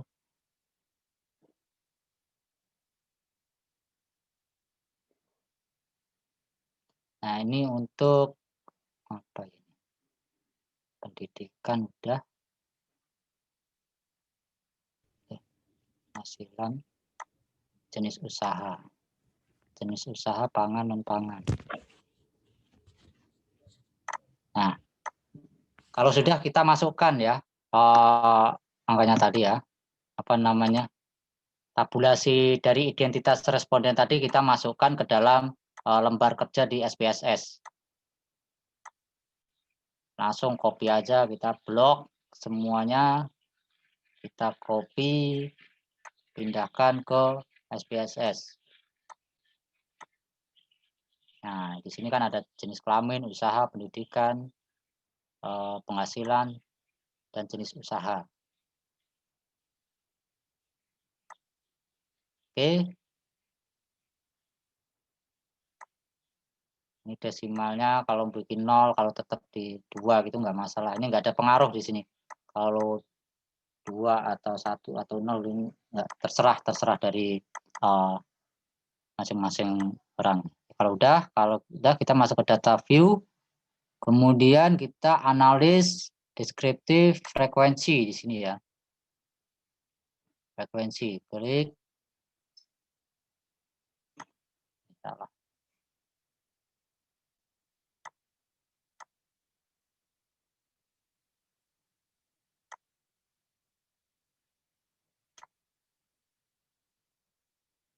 Ini median, oke, continue.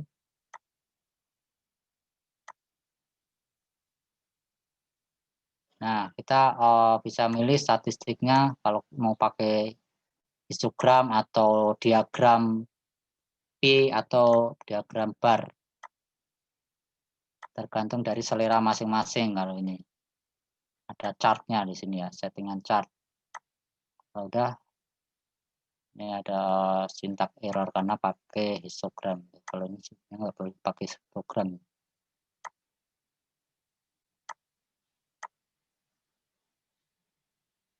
Lanjutkan usaha masuk.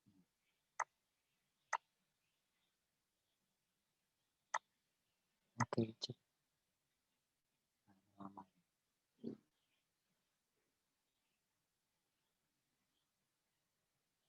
Nah, ini adalah analisis deskriptif pada karakteristik responden. Nah, ini sini terlihat jenis kelamin, jumlah laki-laki berapa gitu ya. Kemudian penghasilannya. Nah, kemudian tampil diagram P-nya karena saya tadi menggunakan diagram P. Ini. Oh, enggak usah dianalisis kelanjutan usaha. Ada yang kemasukan satu, ini variabel Y ini pakai deskripsi, ini harusnya enggak ini.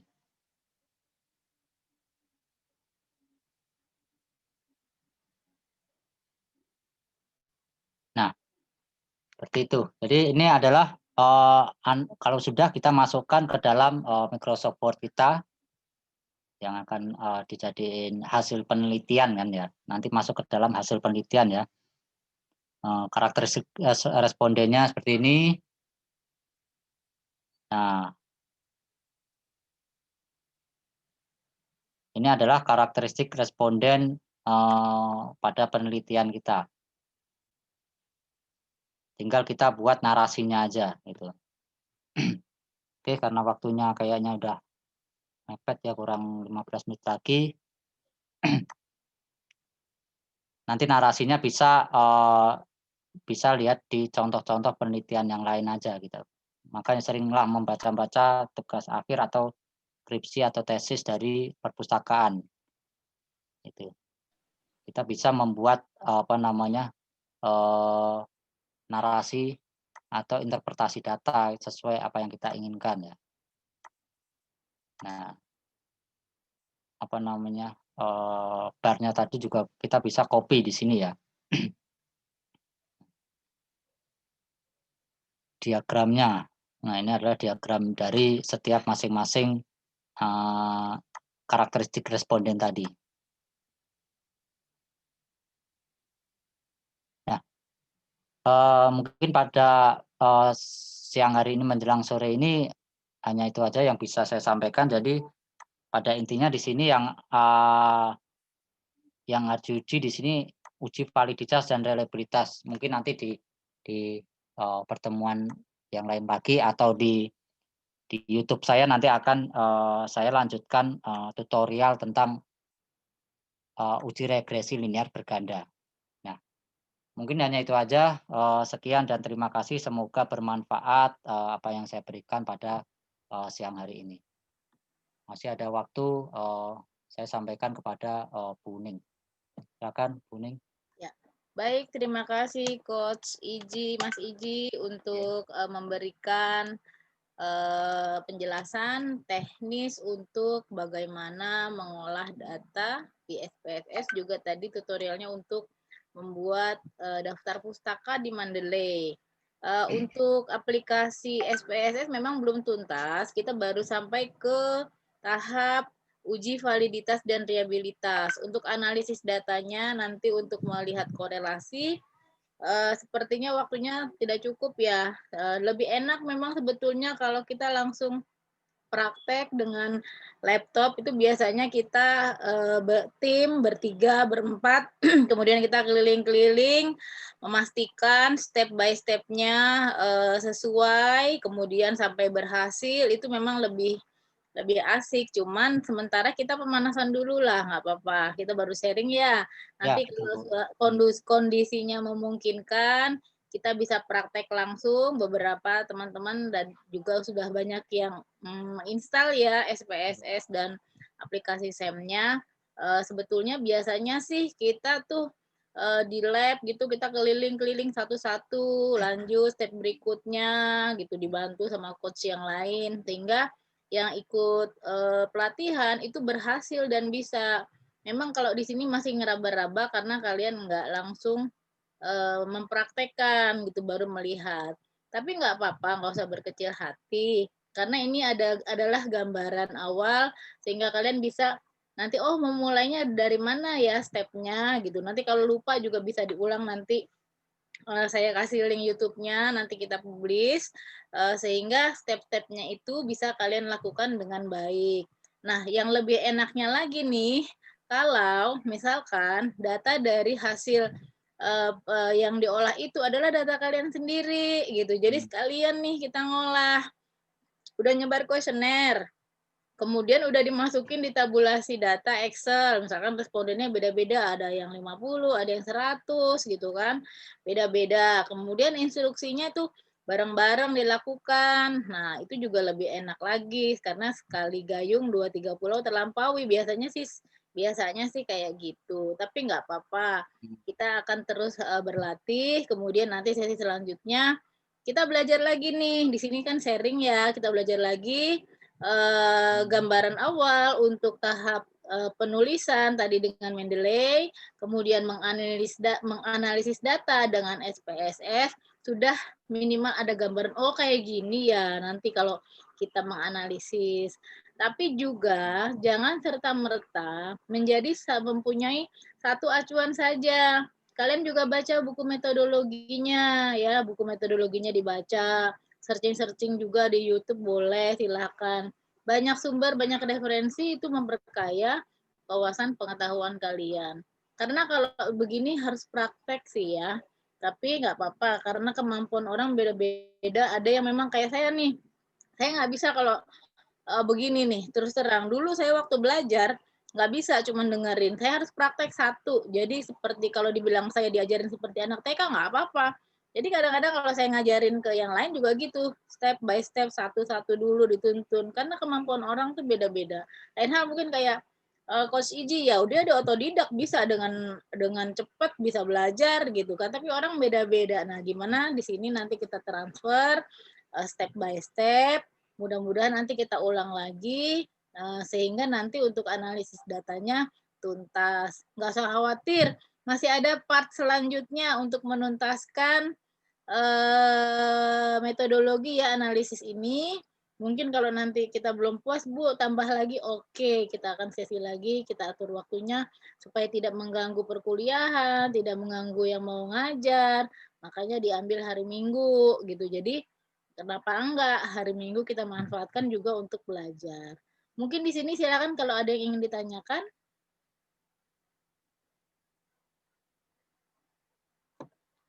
Ada yang mau ditanyakan, Bu, bingung. Nggak apa-apa kalau bingung, itu tanda-tanda. Kalau bingung itu tanda-tanda ada proses ya, input memasuk tuh biasanya memang loading gitu, berat gitu. Bingung lagi. Kalau nggak bingung malah ngeblank itu berarti sama sekali nggak masuk.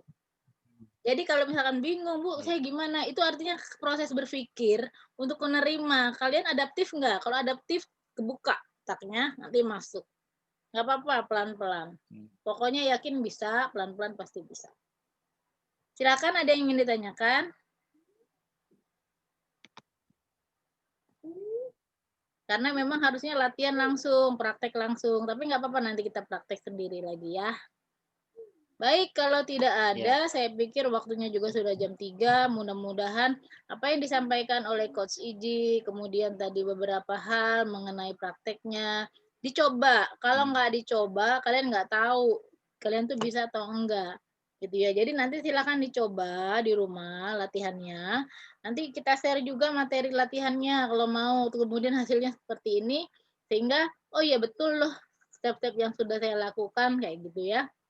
Jadi yang utama adalah kalau untuk di Mendeley ya penulisannya, outputnya adalah kita sudah memiliki tulisan atau artikel yang ada citasinya sehingga tidak terkena Turnitin. Nah, Turnitin itu bersahabat sama Mendeley sehingga dia tuh kalau diuji Turnitin dia nggak akan kena. Jadi kalau paling gampang banget mengetahui proposal kalian itu asli atau kopas-kopas itu dengan saya memasukkan ke software Turnitin. Ya, udah ketahuan tuh nanti merah semua. Copy pastenya dari mananya itu juga ketahuan gitu. Jadi jangan coba-coba ya kalau lagi nulis skripsi, karya ilmiah dan sebagainya kopas tanpa memberikan referensi. Nah, disinilah Mendeley menolong kalian untuk mengkopas dari referensi penulis asli, kemudian diizinkan gitu. Nah, karena kalau saya bilangnya bahasanya Mendeley itu bersahabatan sama Turnitin gitu. Jadi nanti oh iya ya, saya pakai ya boleh gitu kan. Berarti nggak apa-apa nih gitu. Oke diizinkan ya, nggak merah tuh gitu, nggak ada tanda kalian kamu kopas ya gitu. Karena nggak izin, jadi gitu. Itu aplikasi ya. Nah, itu seperti itu. Selain manfaat-manfaat yang lainnya. Nah, nanti untuk analisis data bisa kita to be continued ceritanya ya. Oke, baik. Terima kasih untuk kehadiran teman-teman semua di sini share hari ini. Mudah-mudahan bermanfaat. Mungkin banyak kekurangan, ada beberapa signal yang juga lemot. Mungkin dari kita menyampaikannya mungkin kurang jelas, kurang terlalu cepat atau penyampaiannya mungkin tidak terlalu maksimal bisa difahami. Kami mohon maaf, namun sekali lagi kita semua harus semangat belajar sehingga apa yang kita cita-citakan dapat tercapai. Sekali lagi untuk menutup sore hari ini tetap jaga kesehatan dan tetap semangat untuk menyelesaikan tulisan karya ilmiah tadi. Wabillahi taufiq wal hidayah. Wassalamualaikum warahmatullahi wabarakatuh. Waalaikumsalam warahmatullahi warahmatullahi wabarakatuh. Makasih Bu. Doanya Bu nggak dinyerahin. Makasih Pak Tafrizi. Ya, dadah. Semuanya ya, sukses semuanya, semangat semuanya. Amin. Amin. Amin. Terima kasih. Makasih Karena Mening. Ya, makasih Bu Eros. Terima kasih ya Bu Eros datang hadir. Selamat bobo. Oh Bu. Ya, matur nuwun kurus. Aper 3 jam. Mudah-mudahan nanti Januari kita bisa praktek ya. Amin. ya, amin. lebih enakan praktek Bu daripada gini Bu. Iya, praktek. Satu-satu gitu. Biasanya kita praktek keliling ya Ji ya. Keliling, iya biasanya keliling gitu. Satu-satu Praktek pastiin. yang nonton Iji ya. Ya, baguslah. Iya. Karena udah tua harus dituntun. Nanti ada banyak Oh ya, siap Bu Rus. kelasnya yang lain nanti juga bisa bantu coaching kalau praktek langsung. Iya. Jadi nanti Iya. masing-masing per 5 orang dipegang satu coaching gitu. Jadi itu lebih cepat. Kalau satu keliling-keliling saya pegel juga itu. Iya. Biasanya kita coaching per siswa itu 5, itu masing-masing udah punya coachingnya masing-masing per kelompok. Jadi semuanya bisa insya Allah. Amin. Ya, Amin. makasih ya Bu Dekan. Ya, makasih ya Mbak Neng. Semangat Mbak Neng. Sukses Mbak Neng. Ya. Ukurannya Budekan. Ya, Ukurannya kapan? insya Allah bulan depan. Mohon doanya. Iya, amin. Mudah-mudahan Amin. lulus. Ya, monggo. Makasih. Makasih Kurus, Pak Eros. Mas Ici, makasih Mas Ici. Ya. Terima kasih Bu Dekan. Assalamualaikum. Makasih ya semuanya. Amin. Izin live ya Mbak. Ya Bun. Assalamualaikum. Salam. Wabarakatuh. Waalaikumsalam.